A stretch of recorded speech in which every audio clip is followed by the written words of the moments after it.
Hoje, neste vídeo, vou iluminar um terreno que para muitos é obscuro e vou fazer isso com uma luz que tenho certeza de que nunca te mostraram antes.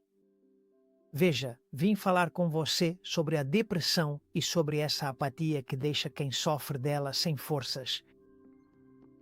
Mas não vim falar sobre tristeza e também não sobre falta de vontade, porque isso seria como ficar apenas na casca da informação ou no que se vê por fora. Veja, não! Imagine que você tem um carro elétrico de última geração, uma verdadeira joia da engenharia. Você entra no seu carro, senta-se ao volante, liga o motor, pisa fundo no acelerador porque está com pressa. Você precisa chegar a um lugar importante onde estão te esperando, mas o carro não se move nem um milímetro e você olha para o painel de controle e lá está a dura realidade. A bateria do seu carro está em 1%. E você chamaria seu carro de preguiçoso? Gritaria com ele dizendo: "O que há de errado com você que não tem vontade de viajar?" Evidentemente, você não faria isso. E você não faria isso porque tem a plena consciência e simplesmente sabe que o carro não possui a energia física e mecânica necessária para, de fato, transformar sua intenção de ir em movimento real. Pois bem, quero que saiba que o cérebro de quem sofre de depressão ou apatia passa exatamente pelo mesmo que você experimentou com seu carro. Durante décadas, a medicina nos contou a história de que a depressão é um desequilíbrio químico, que falta uma peça chamada serotonina e que com um remendo químico, um comprimidinho, tudo se resolve. Mas hoje sabemos que isso é o mesmo que tentar consertar um carro sem bateria colocando um pouco de aromatizador novo no retrovisor.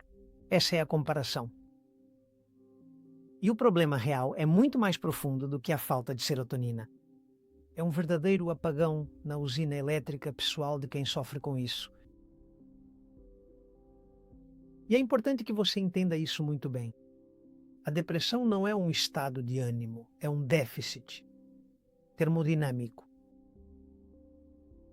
Ou seja, seu corpo decidiu que não tem energia suficiente para manter todas as luzes acesas e começou a cortar o fornecimento dos departamentos internos que considera luxos, como por exemplo a alegria, a motivação ou o entusiasmo.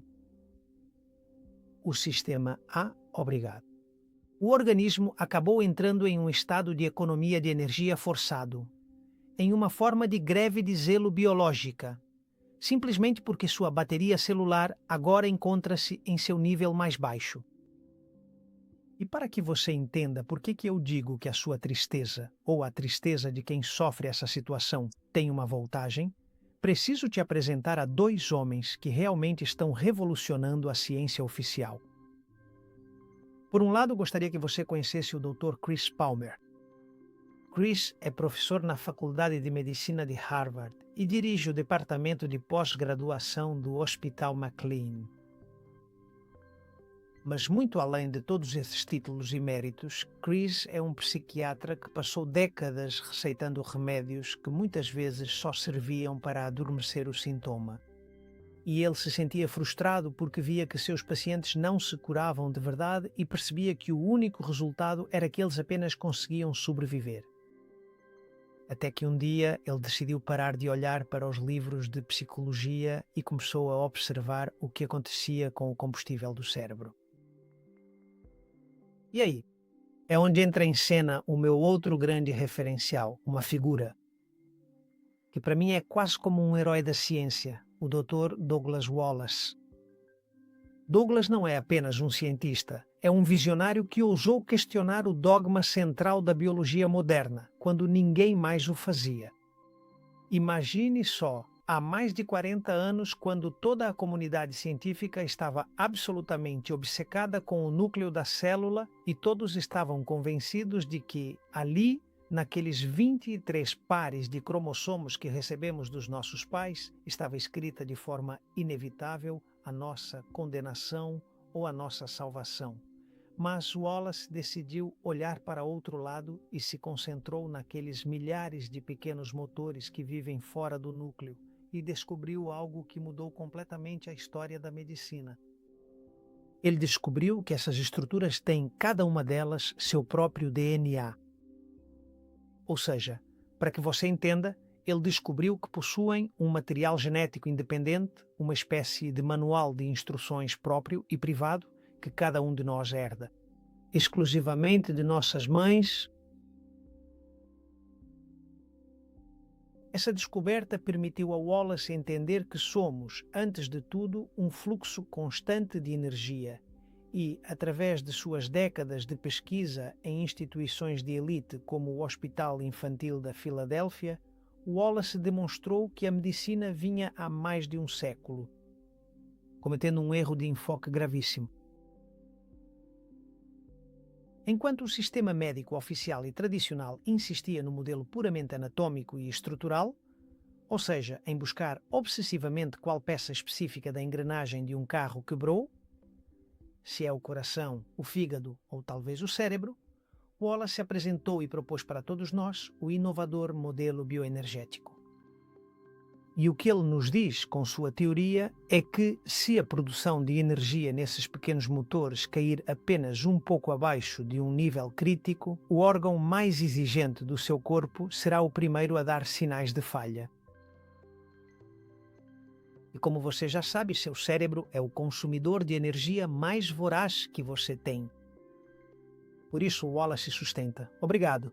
Por isso Wallace sustenta com firmeza que 90% das doenças que hoje nos assustam, desde o Alzheimer até aquela apatia cinzenta que talvez esteja te mantendo preso no sofá, não nascem de uma má jogada dos seus genes nucleares, mas sim de uma usina elétrica que perdeu a potência necessária para manter acesa a luz da sua consciência.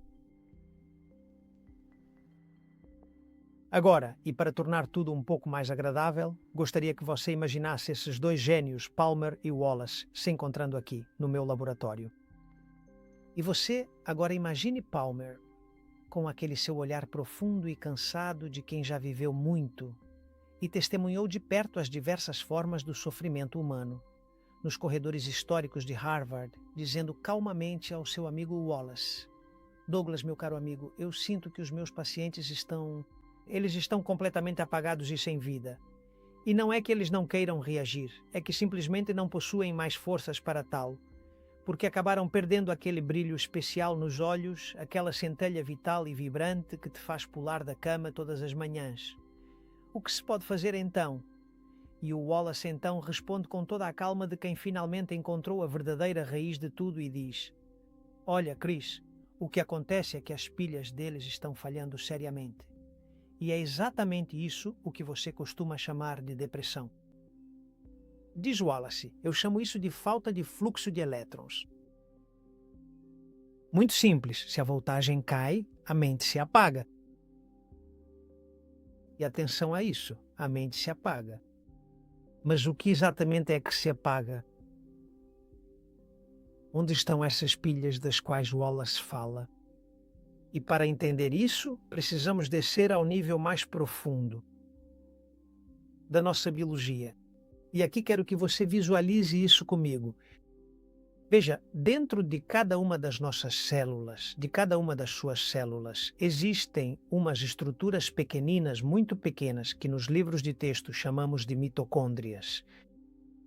E pense nelas como milhares de pequenas dínamos, daquele tipo que as bicicletas têm na roda para acender a luz, e o único trabalho delas neste mundo é fabricar a moeda com a qual você depois poderá comprar cada segundo da sua vida, ou seja, fabricar o ATP. Se você tem milhares dessas dínamos girando a todo vapor em cada um dos seus neurónios, sua mente brilha, mas se essas pequenas pilhas se sujam, sua voltagem cai. E é aqui que entra o conceito de cozinha fria. Pense no seu cérebro como se fosse a cozinha de um grande restaurante. A alegria ou a serenidade são os pratos requintados que o chefe quer preparar, mas para cozinhar é evidente que você precisa de fogo. E o fogo é o ATP. Se não há fogo nos fogões, não importa que você tenha os melhores ingredientes do mundo, porque você não poderá cozinhar a alegria em uma cozinha fria. E agora surge um conceito que provavelmente irá despertar o seu interesse. Acontece que a tristeza possui uma voltagem física real, que nós podemos medir com precisão. Neste campo, a engenharia do seu corpo nos dá uma lição de física que é absolutamente impressionante. Porque veja, você poderia me dizer: José Maria, se minhas baterias estão a 1%, como vou me mover para recarregá-las? Isso é um círculo vicioso. Pois bem, aqui entra em cena um fenômeno que na engenharia chamamos de piezoeletricidade. Os ossos do seu corpo não são apenas vigas de sustentação. Esses ossos são feitos de cristais chamados hidroxiapatita e esses cristais têm uma propriedade mágica.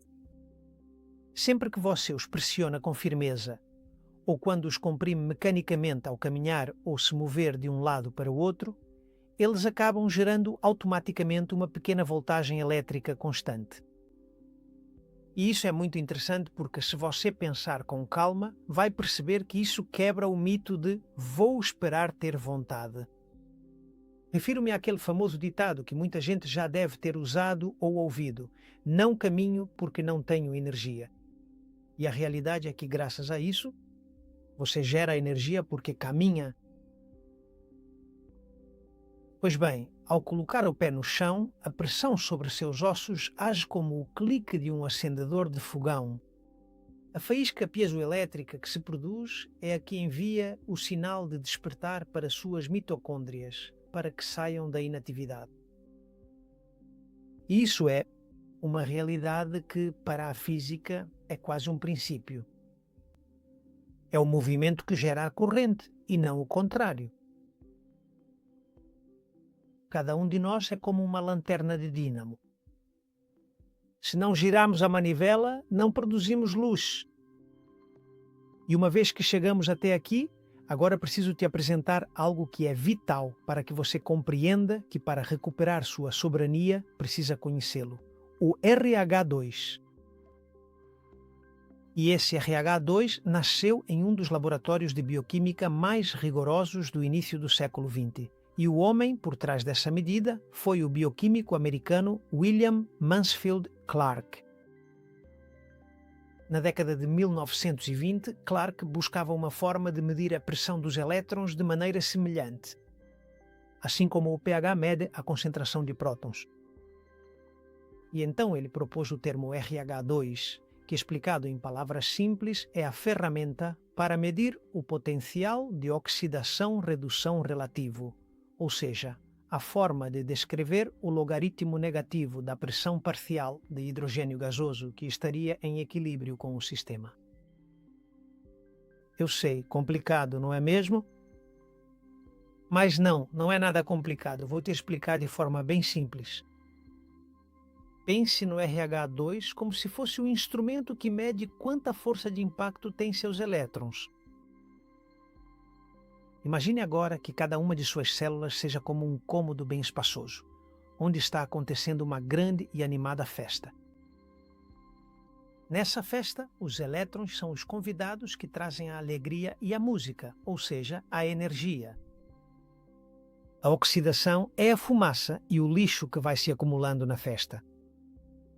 E quando um cientista diz que o RH2 mede a pressão de hidrogênio, o que ele realmente está medindo é quantos convidados, ou seja, quantos elétrons há, empurrando para tirar a fumaça para fora do cômodo. Se o RH2 está baixo, por exemplo 22, então significa que há muita pressão de convidados. Há tantos elétrons que a fumaça simplesmente não tem espaço no cômodo e, portanto, está limpo e a festa continua a todo vapor. Isso quer dizer que você está cheio de energia e jovem. Mas se o RH2 está alto, por exemplo 30 ou mais, significa que a pressão dos convidados caiu e que a fumaça, ou seja, a oxidação, está ganhando espaço e começando a sufocar todo mundo. Nesses casos, a festa acaba, você está oxidado e fica sem energia. Para explicar de uma forma muito mais simples e direta, o indicador de RH2 te diz se o seu corpo possui a vitalidade e a força suficiente para empurrar todo o lixo para fora, ou se o processo de oxidação e a ferrugem celular estão ganhando essa batalha por uma total falta de pressão interna. Esclarecido isso, agora vou voltar ao que estava te contando, porque acontece que as coisas mudaram desde que Clark descobriu o RH2. Hoje em dia, se falamos de RH2 aplicado à saúde e à vitalidade celular, é obrigatório mencionar o hidrólogo francês Louis-Claude Vincent. Já falei dele para você em outros vídeos. Nos anos 50, Vincent pegou os fundamentos de Clark e desenvolveu o que depois conhecemos como a bioeletrônica de Vincent, a BIEV. E foi Vincent quem tirou o RH2 dos tubos de ensaio do laboratório e o aplicou ao campo biológico, ou seja, ao sangue, à urina e à saliva. E para que você visualize de forma fácil tudo isso que estou te contando, William Mansfield Clark foi quem desenhou a escala e a física do instrumento, ou seja, a régua. E Louis-Claude Vincent foi quem a ligou e entendeu que essa escala servia para medir se a caldeira de um ser vivo, ou seja, se suas mitocôndrias estavam limpas ou estavam cheias de fuligem oxidativa.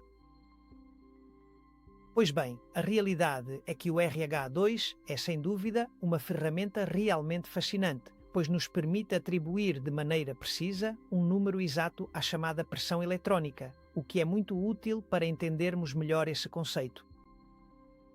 Como eu te dizia, medir a tristeza e se o valor é muito alto, o sistema está perdendo elétrons em grande velocidade, ou seja, está se oxidando, e se é baixo, o sistema tem uma boa reserva de energia para combater o desgaste. Eu gostaria que você não visse isso como um número chato de um gráfico. Imagine-o como um manômetro.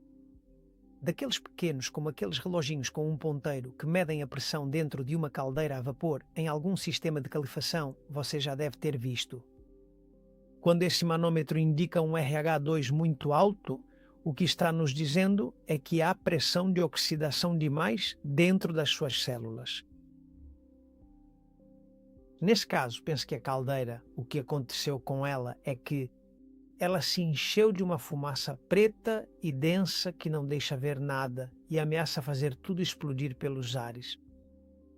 E nesse estado de alta pressão, suas mitocôndrias, esses pequenos feijõezinhos de luz que produzem sua energia, se deparam com um dilema de engenharia crítico.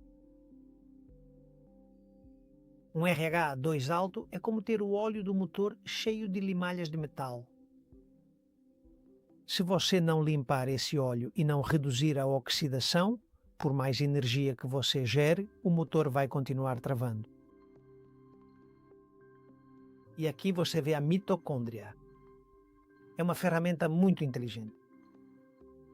Se ela sente que a pressão do RH2 está alta demais devido a esse estresse contínuo, à má alimentação ou à falta de descanso, o que ela faz é tomar uma decisão técnica radical e faz isso para salvar a sua vida. Ela entra no que eu chamo de uma greve de zelo biológica. E com certeza você sabe o que é uma greve de zelo. Isso é quando os trabalhadores de uma empresa decidem cumprir o regulamento de forma tão rigorosa que, na prática, o que conseguem é que tudo pare. Pois as suas mitocôndrias fazem exatamente a mesma coisa. Elas param de produzir energia para que você seja feliz, para que tenha vontade de sair ou para que se entusiasme com um projeto e se dedicam.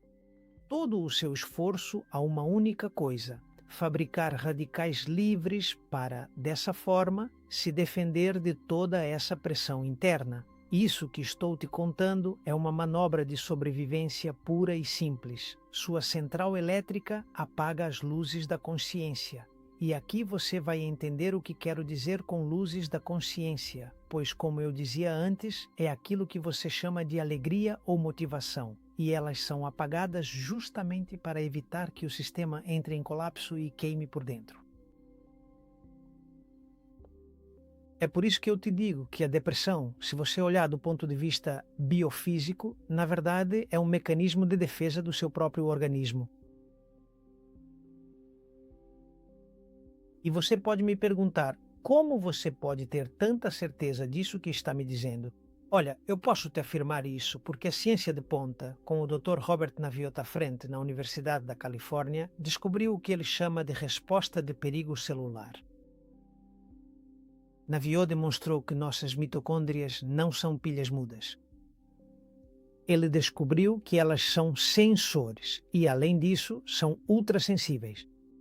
E quando detectam que a pressão interna, ou seja, né, aquele RH2 de que estou te falando, está muito alta ou que o ambiente é hostil, simplesmente mudam de função.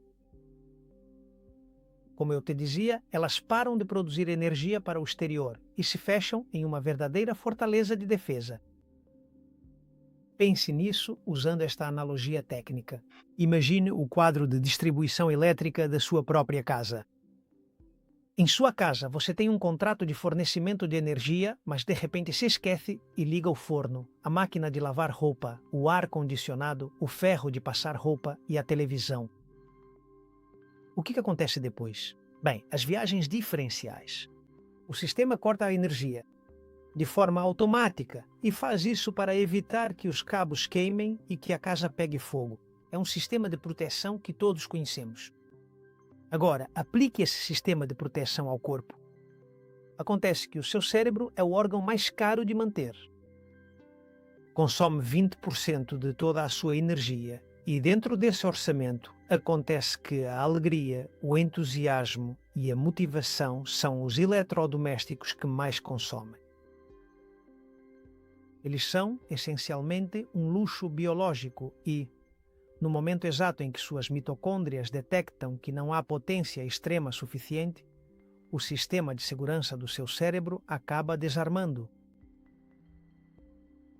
Como eu dizia antes, a depressão funciona como um interruptor interno, que se desliga por uma questão de segurança. E quando aparece a depressão ou a apatia, o sistema não está punindo quem sofre com a tristeza, não. O que ele está fazendo é aplicar um corte orçamentário de emergência. É assim que você deve enxergar. O sistema desliga a iluminação decorativa e, neste caso, a alegria, e faz isso para garantir que os serviços mínimos, por exemplo, o coração ou os pulmões, continuem funcionando. E é por isso que eu te digo que a depressão, se você olhar para ela, do ponto de vista da biofísica, não é um defeito de fábrica e também não é uma doença. É um mecanismo de defesa brilhante do seu organismo para evitar um colapso total.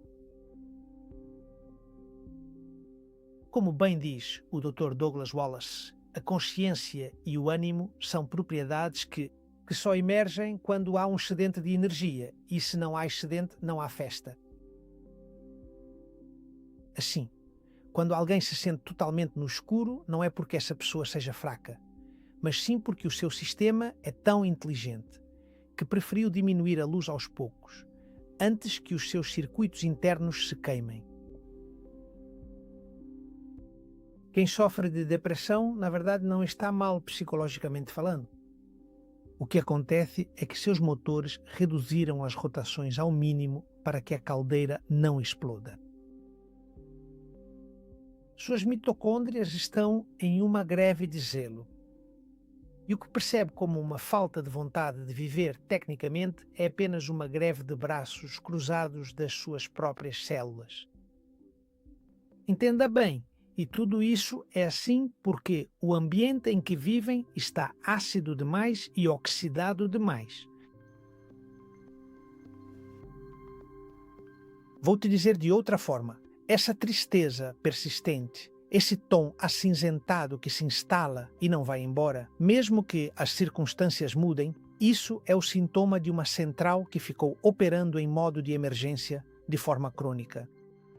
É um sistema que, diante de uma ameaça que não cessa, e essa ameaça pode ser qualquer uma, química, física ou emocional, decidiu manter as luzes apagadas para proteger toda a estrutura.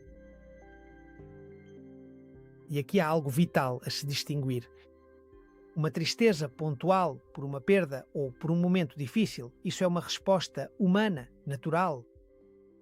No entanto, no momento em que essa sensação se torna um estado constante e habitual de ser, o que realmente está ocorrendo nos bastidores é uma decisão de caráter puramente técnica, tomada pelas suas mitocôndrias. De acordo com as pesquisas do renomado Dr. Robert Naviaux, o grande problema fundamental não é simplesmente entrar nesse modo de perigo constante, mas sim o fato de o sistema biológico perder totalmente a capacidade natural de sair dele. E isso é muito importante de se entender corretamente. As células ficam presas no bunker porque estão convencidas de que a tempestade elétrica, aquela de que te falei no vídeo passado, ainda está lá fora, mesmo que na realidade o dia esteja magnífico e haja um sol radiante. E é aqui. E então, quando a greve biológica das mitocôndrias se torna indefinida e o orçamento energético é congelado. Portanto, não é que quem sofre com isso tenha deixado de ser uma pessoa alegre. É que a subcentral decidiu que, para não se queimar por dentro, a alegria não é uma prioridade nesse estado de exceção. E entender isso é o primeiro passo fundamental para parar de se culpar e poder finalmente começar a limpeza completa de uma vez por todas, de toda essa fuligem dos seus fogões. Porque uma vez que você entende que quem sofre de depressão ou apatia não é nem fraco nem preguiçoso, mas simplesmente tem a caldeira suja e os fogões apagados, então vamos analisar agora o que é preciso fazer para retomar o controle.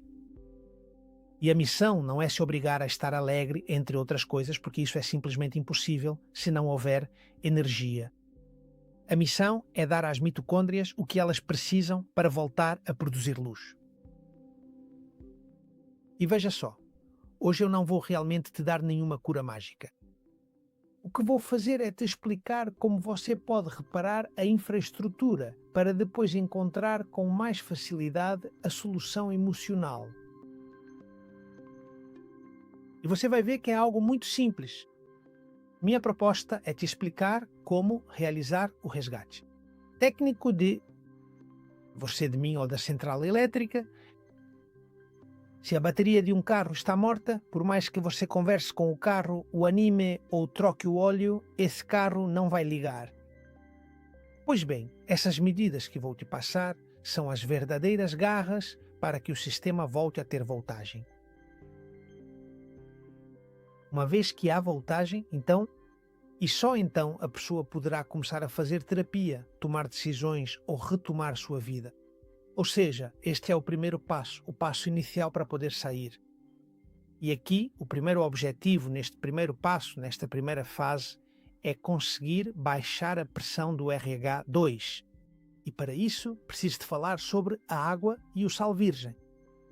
E não por hidratação, mas sim por condutividade. Eu te contei antes que o RH2 é como aquele manômetro da caldeira que mede a oxidação, ou seja, a fumaça interna que você tem no corpo. E que se esse valor está nas alturas, então os feijões de luz, ou seja, suas mitocôndrias, continuarão em greve de zelo para não explodir. Pois bem, é preciso baixar a pressão e para conseguir isso é preciso começar sendo muito. Mas me refiro a ser muito exigente com o que se bebe, porque somos um semicondutor líquido.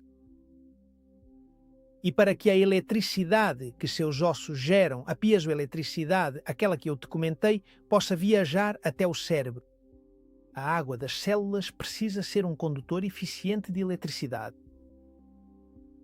E para conseguir isso, é importante sempre buscar água de nascente, que seja de mineralização fraca. Mas aqui isso não basta. Só isso, preste atenção a este outro ponto, porque a essa água você precisa devolver a vida. Você precisa dar a ela a mineralização necessária para que recupere a condutividade. E para isso é preciso adicionar alguns gramas de sal virgem. E para isso não serve qualquer sal refinado de supermercado, porque esse sal branco que vendem nos supermercados é puro sódio. Nós precisamos dos eletrólitos que nosso corpo reconhece e são esses que permanecem nesse sal. Sal virgem de salinas naturais, onde o sol e o vento fizeram todo o trabalho de secagem. E neste caso, estou falando do sal celta ou do sal da Bretanha ou de sais de salinas equivalentes. Só estou falando desse sal virgem porque é ele que vai fornecer ao corpo o magnésio e o potássio, que atuam como as chaves que abrem ou que abrirão a passagem do gás nos queimadores das mitocôndrias. Sem esses minerais, a água não tem condutividade e se torna um isolante. E com eles acontece que a água se transforma em um verdadeiro condutor de vida, o que permite que suas mitocôndrias voltem a produzir ATP e, portanto, diminua a pressão da caldeira.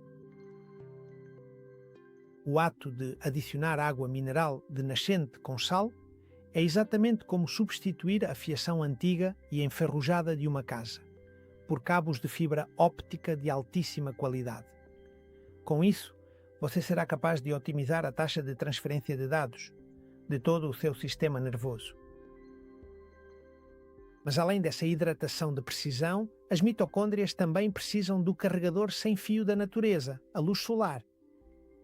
E isso que estou te dizendo não é para você ficar bronzeado, para ter uma boa aparência e parecer que veio da praia. Não, isso é a base da fotobiomodulação. Ou seja, busque a luz do amanhecer ou a luz do entardecer. É a luz vermelha ou infravermelha que penetra nos tecidos e ativa diretamente os motores das mitocôndrias.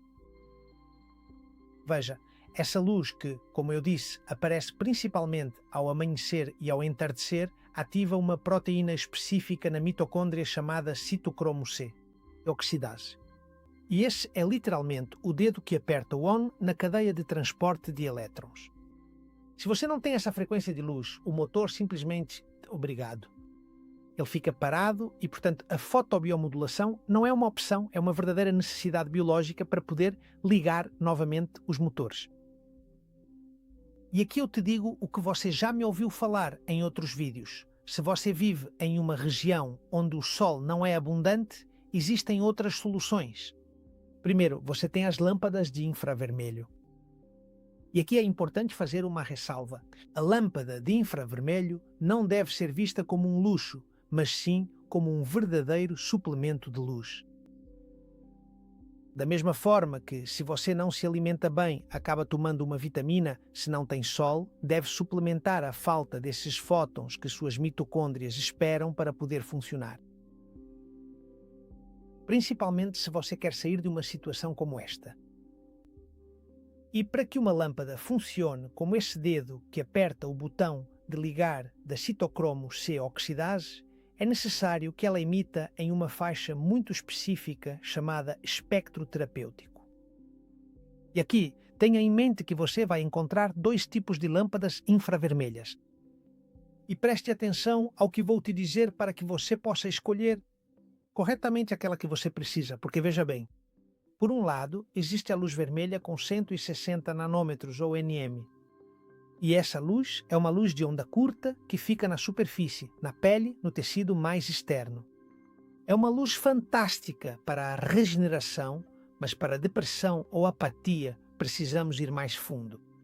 Além disso, também existe disponível no mercado a conhecida tecnicamente como lâmpada de infravermelho próximo, que é capaz de emitir uma luz que alcança 850 nanômetros de comprimento de onda. Esta é a chave. E essa frequência, a dessa lâmpada, é invisível ao olho humano, mas é capaz de atravessar ossos e chegar até o tecido cerebral. É essa que realmente interage com a água estruturada das suas células e que impulsiona suas mitocôndrias a recomeçarem. E aqui faço uma observação para você. Tenha em mente que a luz não viaja em linha reta, ela viaja em ondas como as ondas do mar e o nanômetro, o que mede é a distância entre uma onda e outra, algo como o passo da luz. Pois bem, no caso das lâmpadas também estamos falando de dois tipos diferentes de passos. Primeiro, há o passo de 660 nanômetros. Esta é uma luz vermelha, visível, que tem o tamanho exato para colidir com os receptores da sua pele e repará-los. E esse vermelho, de 660 nanômetros, é o que se chama de passo curto e que é absorvido quase por completo.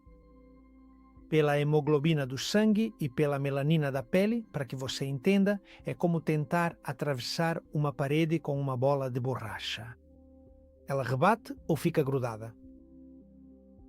Para uma ferida na pele é absolutamente genial, mas para a usina elétrica do cérebro não funciona, porque não chega até lá. E em segundo lugar, há o passo de 850 nanômetros. Esta é uma luz invisível, ou seja, infravermelha, e que tem um passo mais longo e poderoso, sendo capaz de atravessar seus músculos e ossos para chegar até seus órgãos internos. Essa frequência de infravermelho próximo tem a medida exata para se infiltrar entre as células e a água dos tecidos sem ser absorvida. Ela é capaz de atravessar o osso do crânio, obrigado, e chegar ao córtex cerebral. Esta é a chave mestra que consegue se encaixar perfeitamente na fechadura das mitocôndrias mais profundas.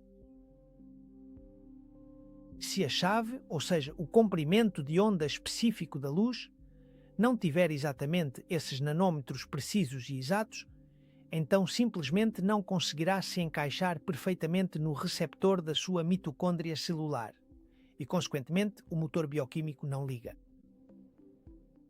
Se o que queremos é despertar um cérebro desligado, precisamos de uma lâmpada que tenha a engenharia de precisão para emitir exatamente no pico dos 850 nanômetros.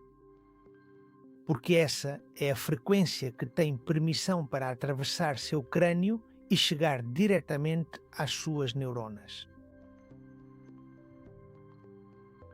Para te dar um exemplo, isso é como sintonizar uma estação de rádio. Se você se desvia um pouco do dial, no final, tudo o que houve é estática.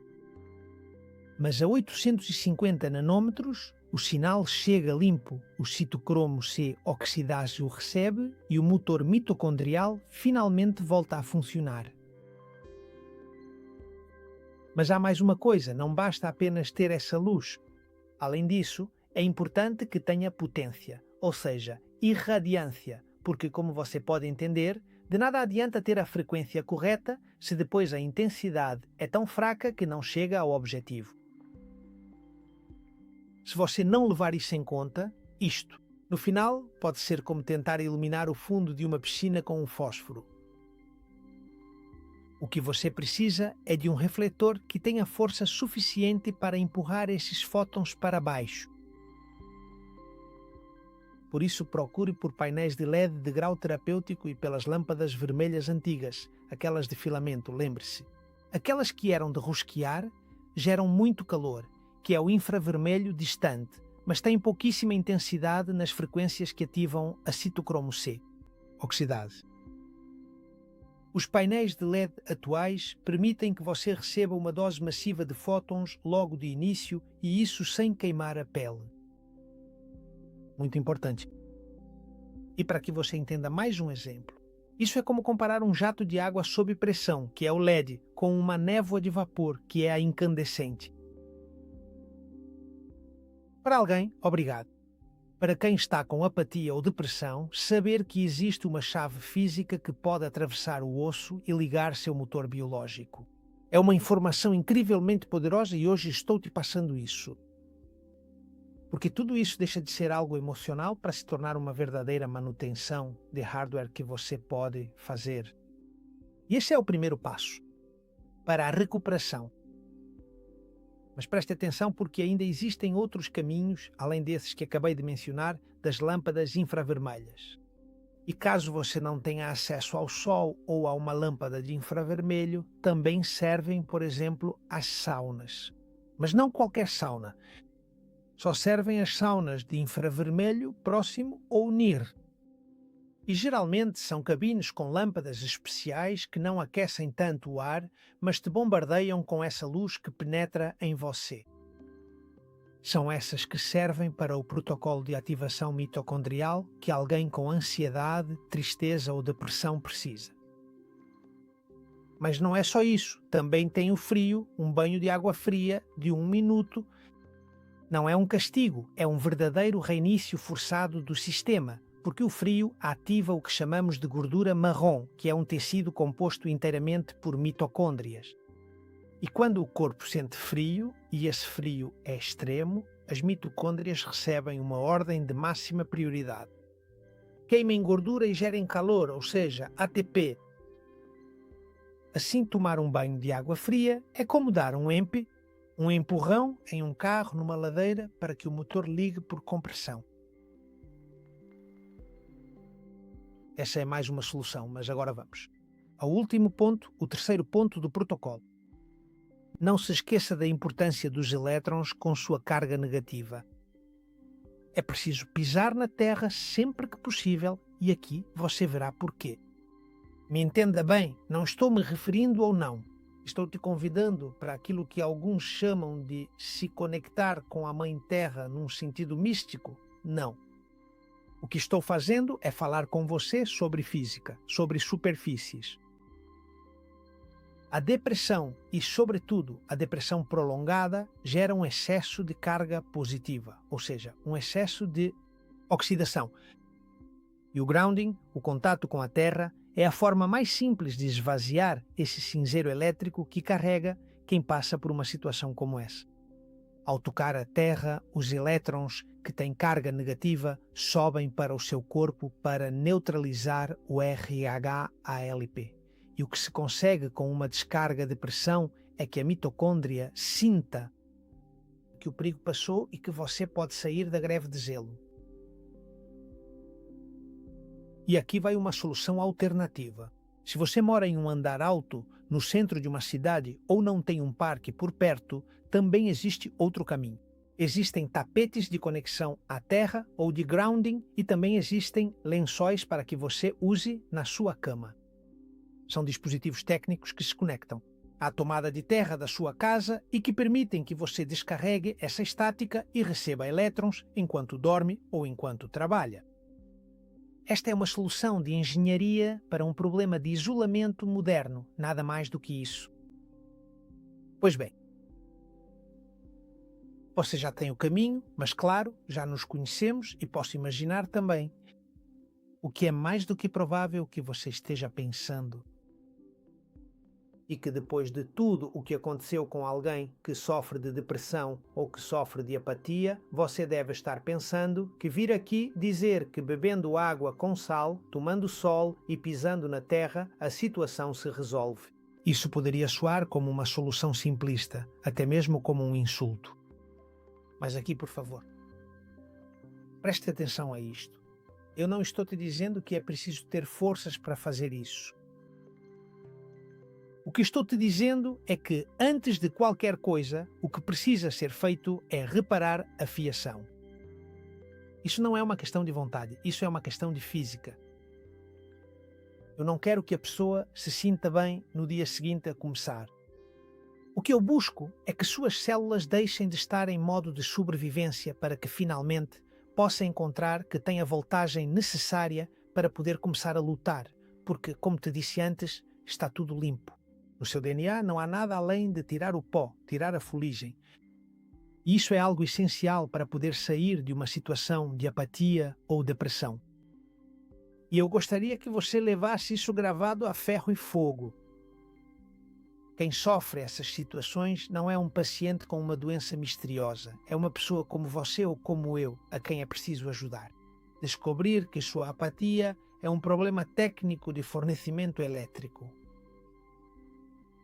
Ele ou ela não estão quebrados e seu plano de saúde perfeita continua lá, escrito em seu DNA, com o único problema de que não tinha ou não tem voltagem suficiente para lê-lo. E se esse for o seu caso, de agora em diante, ou a partir de hoje, quando você sentir que não aguenta mais, não se castigue. Entenda que sua bateria está com apenas 1% de carga e comece a cuidar dela. Assim como você não gritaria com o carro por ele não ligar, não grite consigo mesmo. Dê luz, dê aterramento, seja no campo ou com você. Esteira. Dê água de nascente com um bom sal e deixe que seus motores voltem a iluminar sua vida. Mas prepare-se, porque se hoje entendemos por que a luz se apaga, No próximo vídeo, vou te contar o que acontece quando a luz está lá, mas mesmo assim você não consegue enxergar nada porque o vidro ficou embaçado. No próximo vídeo, vou entrar de cabeça na névoa mental e no que a medicina rotula como TDAH, que nada mais é do que o transtorno de déficit de atenção ou hiperatividade. Você sente que pensa através de uma cortina de fumaça? Que suas ideias escorregam pelo seu cérebro sem deixar rastro? Hoje nos dizem que o TDAH é um defeito de fábrica, mas eu vou-te mostrar que não é falta de inteligência, e sim, mais uma vez, um problema de condutividade bloqueada. Imagine agora uma televisão de última geração, com a tela cheia de manchas de gordura. A imagem de alta qualidade está lá, ela é perfeita por dentro, mas você só vê algo borrado e sem nitidez. No nosso próximo vídeo detalhado, eu vou te revelar exatamente quem é esse intruso metálico indesejado que está sujando o seu processador central. E principalmente, vou te mostrar como vamos passar o pano de forma cuidadosa para que a sua mente volte a ser como um cristal totalmente transparente e limpo. Se você gostou do vídeo e acha que pode ser útil para outras pessoas, você me faria um grande favor. Se você compartilhar, porque, veja, você vai me ajudar a disseminar o conhecimento para que mais pessoas deixem de ser pacientes e voltem a ser donas da própria vida. Te convido a seguir em frente, sempre em frente. E já sabe, leio você nos comentários.